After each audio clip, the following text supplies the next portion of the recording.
Every time I come out here, Vinny's doing a job and you're holding his hand. Me and him split everything. We started yesterday. Get your hands dirty for a change. Do some welding and grinding instead of watching everybody else do it. Every bike that needs to get built gets done.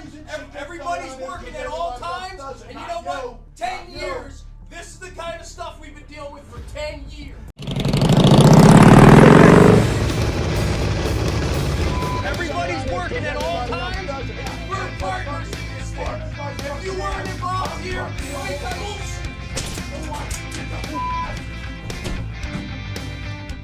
What really happened to Paul Teutul Jr. from American Chopper? Picture this. You're watching your favorite reality show when suddenly a grown man starts hurling chairs across a motorcycle shop while screaming at his own father on national television. That man was Paul Teutul Jr., and that moment changed everything. The chair-throwing incident on American Chopper didn't just create one of reality TV's most viral memes. It destroyed a family business, sparked a bitter legal war, and left fans wondering what the hell happened to one of the most talented custom bike builders on television. But here's what's really wild. The story behind that explosive moment goes way deeper than anyone realized. And what Paul Jr. has been up to since then might actually surprise you. Think if you've ever wondered what became of the guy who walked away for millions of dollars in one of TV's biggest shows? Stick around because we're about to dive into the complete, unfiltered story of Paul Teutul Jr.'s rise, fall, and incredible comeback.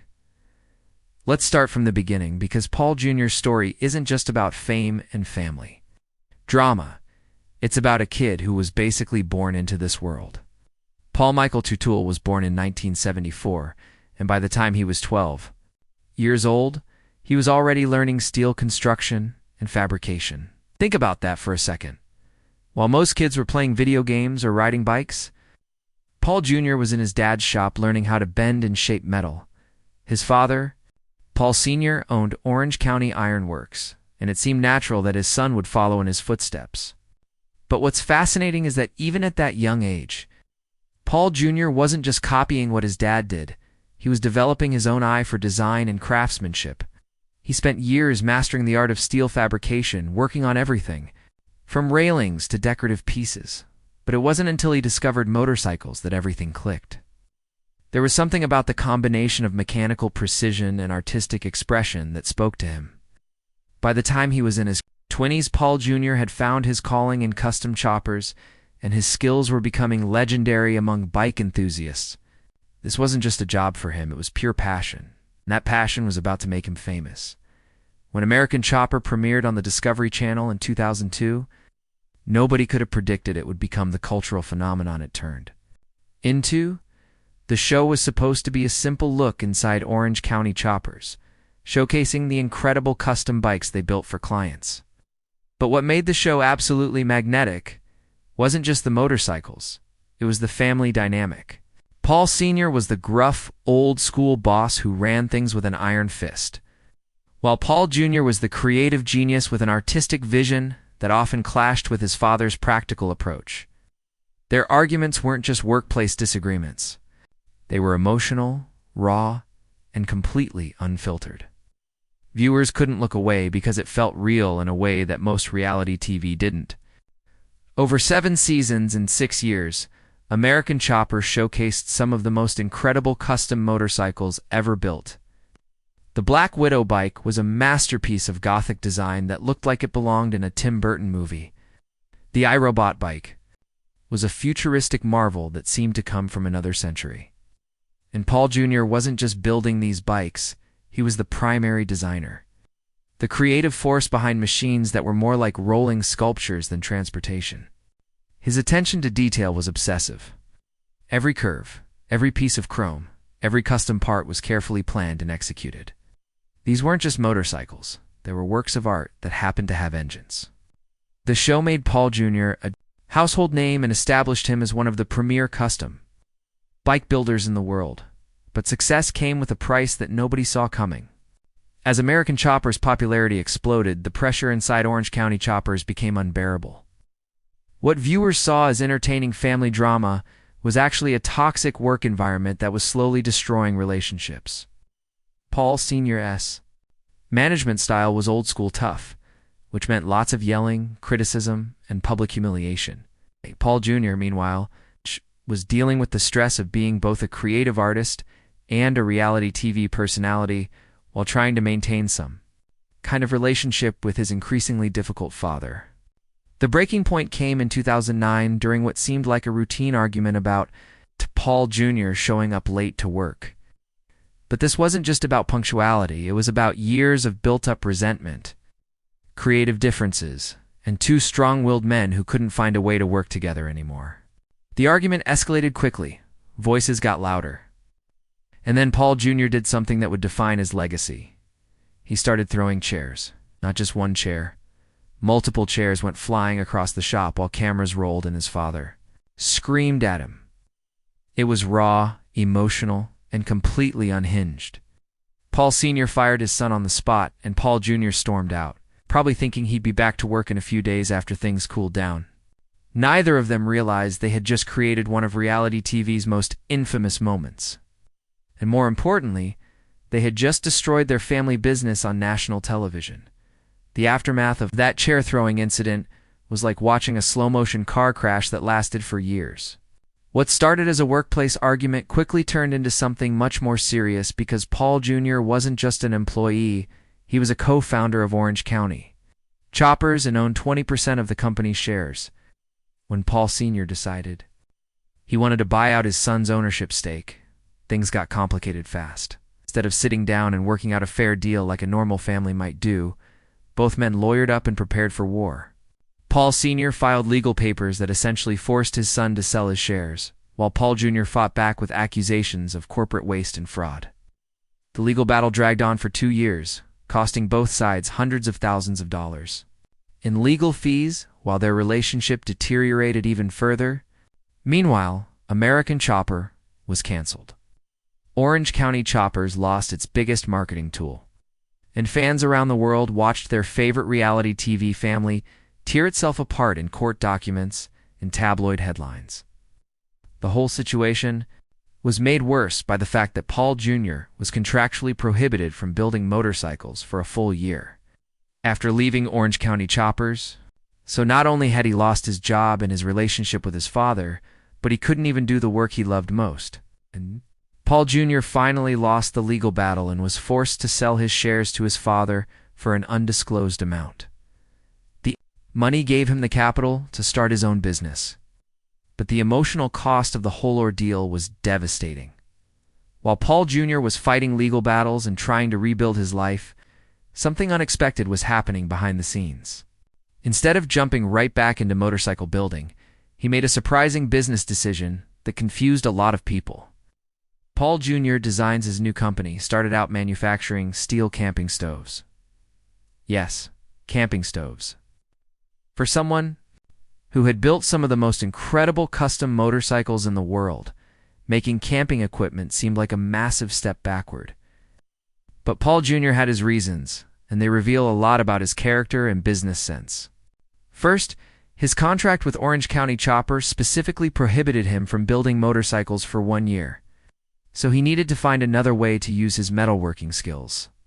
Second, and more importantly, he wanted to prove to himself and everyone else that he could build a successful business from scratch without relying on his family name or reality TV fame. As he explained in interviews at the time, after 20 years of working under his father's shadow, he needed to take control of his own life and create something entirely his own. The camping stove business wasn't glamorous, but it was his. And it gave him the confidence and financial foundation he needed to eventually return to his true passion. When the contractual restrictions expired in April 2010, Paul Jr. Designs officially became a motorcycle shop, and Paul Jr. was finally free to build the bikes he'd been dreaming about during his year in legal and creative limbo. The transformation of Paul Jr. Designs from a camping stove manufacturer to one of the premier custom motorcycle shops in the country is actually an incredible business success story that doesn't get talked about enough. Without the backing of a major television network or his family's established reputation, Paul Jr. had to prove himself all over again. But he had something that money can't buy: pure talent and a reputation for incredible craftsmanship. Word spread quickly through the motorcycle community that Paul Jr. was back in business and taking commissions. His first few bikes after the split were absolutely stunning, showcasing not just his technical skills, but also his evolution as an artist. Without his father's influence, or the pressures of television production schedules, Paul Jr.'s designs became more personal, more refined, and somehow even more impressive than his Orange County Chopper's work. The shop started getting commissions from celebrities, motorcycle collectors, and everyday enthusiasts who wanted a piece of Paul Jr.'s artistry. But Paul Jr. wasn't content to just build custom bikes. He was thinking bigger. Paul Jr. Designs began participating in motorcycle shows and exhibitions across the country, building a national reputation that was entirely separate from American Chopper. The business grew steadily, employing talented craftsmen and taking on increasingly complex and expensive projects, proving that Paul Jr. didn't need reality TV fame to be successful in the motorcycle world. Just when it seemed like Paul Jr. had moved on completely from his television past, something unexpected happened that changed everything. In 2018, nearly a decade after the original show ended, American Chopper was revived for a second time, and both Paul Sr. and Paul Jr. agreed to participate. The revival series was different from the original show, older, more mature, and focused on the craft rather than manufactured drama. But the real surprise came in 2020 with a special episode called The Last Ride, which brought together both Orange County Choppers and Paul Jr. Designs to work on a collaborative project. For the first time in over a decade, father and son were working together again, and the result was absolutely incredible. The collaboration produced a stunning custom motorcycle that showcased the best of both shops' capabilities. But more importantly, it proved that the Teutul family had finally found a way to work together without the toxic dynamics that had destroyed their relationship years earlier. The special was emotional for longtime fans who had watched the family tear itself apart, and it provided closure to one of reality TV's most dramatic storylines. Paul Jr. and his father weren't best friends, but they had found a way to respect each other's talents and maintain a professional relationship when necessary. Today, Paul Teutul Jr. is living proof that sometimes the best thing that can happen to you is getting fired from your family business. His net worth is estimated at around $2 million, which might not sound like a fortune, but it represents something much more valuable: complete creative and financial independence. And Paul Jr. Designs continues to thrive, taking on custom motorcycle projects that showcase Paul Jr.'s evolution as both an artist and businessman. In 2021, the company achieved a significant milestone by partnering with German bicycle manufacturer Rough Cycles to create the PJD electric bicycle collection. This wasn't just a business expansion. It was proof that Paul Jr.'s design talents extend far beyond traditional motorcycles into emerging technologies and sustainable transportation. The electric bike project showed that Paul Jr. isn't stuck in the past, but is actively looking toward the future of two-wheeled transportation. His personal life has also found stability and happiness. In 2015, he married Rachel, and they welcomed their son Hudson Stephen. Paul Jr. frequently shares photos and videos of his family life on Instagram, showing a side of him that fans rarely saw during his American Chopper days. He's broken what he calls the generational curse in his family, building a healthy relationship with his own son based on support and encouragement rather than conflict and competition.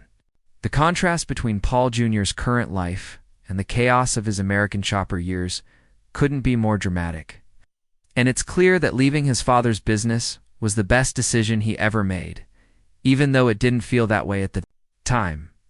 Looking back at Paul Teutul Jr.'s journey from reality TV star to independent businessman and family man, it's impossible not to be impressed by his resilience and determination. The chair-throwing incident that made him internet famous could have been the end of his story, a cautionary tale about family businesses and reality TV drama. Instead, it became the beginning of his real success story. Paul Jr. took the worst moment of his professional life and used it as motivation to build something better, something entirely his own. His story proves that sometimes you have to lose everything to find out who you really are and what you're truly capable of achieving. Today, Paul Jr. builds motorcycles because he loves the craft. not because cameras are rolling or because he's trying to prove something to his father. His designs are more personal, more meaningful, and more successful than anything he created. During his American Chopper days, the legal battles, the family drama, and the public humiliation all led to something better. A man who owns his own destiny and creates art on his own terms. That's a success story worth celebrating, and it's proof that sometimes the best revenge really is living well.